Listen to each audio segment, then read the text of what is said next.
بسم الله الرحمن الرحيم. اولا كنتعلم على ان اليوم نظمنا واحد الندوه بالشراكه مع المجلس البلدي، وهذا كيدخل في السياق على اننا الجامعه كنحاولوا باش ندخلوها في المحيط ديالها سوسيو اقتصادي.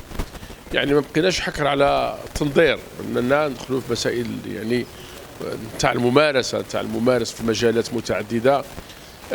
وهذا النهار هذا تكلمنا على مجال مهم جدا، وهو المتعلق بالملك العمومي، واللي حقيقه منذ الاستعمار ان جات نصوص اللي نظماته بواحد الشكل، ولكن دائما يبقى نسبيا.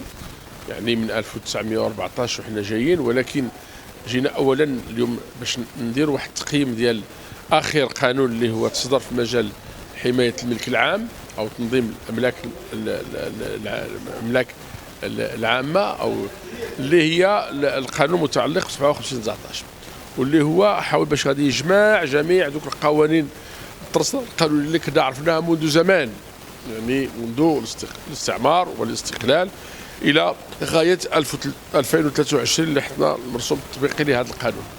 هذا القانون ذكرنا في المضامين دي اولا في السياق فاش جا 23 2000 كان قبل منه بعض الخطابات افتتاح البرلمان، واللي ألح صاحب جلاله على انه بترصيص النظام الديمقراطي والعمليه الديمقراطيه، وبتقويض الجماعات المحليه باش تكون واحد الرافع للتنميه.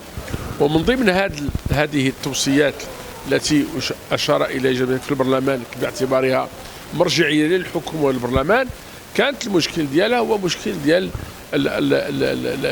الملك الجماعي. وبالفعل عاد او في هذا السياق اننا اولا درنا شنو هي ماهيه ديال هذا الملك الجماعي، وكيفاش يمكن لنا نستعملوا الملك الجماعي بطريقه عقلانيه، وكيفاش نحمي ونحصنوا هذا الملك الجماعي من كل احتلال، سواء احتلال دائم او احتلال مؤقت. ثم كذلك اشرنا على انه واش يمكن اننا ندخلوا الملك الجماعي باش يكون واحد الرافد من الروافد، باش يمكننا نديروا الاقلاع نتاع المنطقه او الجهه او الجماعه او جزء اقليمي الى غير ذلك.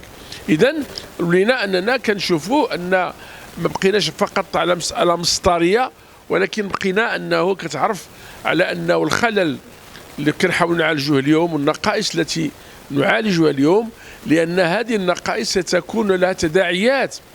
يعني ما بقاش غير في الاحتلال مثلا، يمكن تجي بعض الناس خارجين جاي من العالم القروي وكيخدموا يقوم بواحد الاعمال بواحد الانشطه اللي هي فقط ترميميه في الحياه ديالهم، وكيخدموها في واحد الملك العام.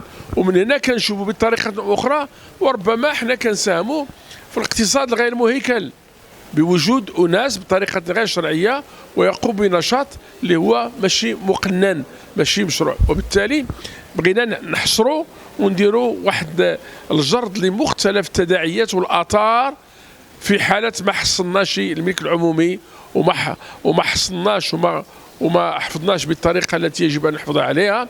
وهذا انه يجب للجماعات والترابي ان يكون لها فكره ما هي الفكره الاساسيه تجاه هذا الملك العام، لانه اساسي جدا واساسي وعنصر فعال في المجال التنموي.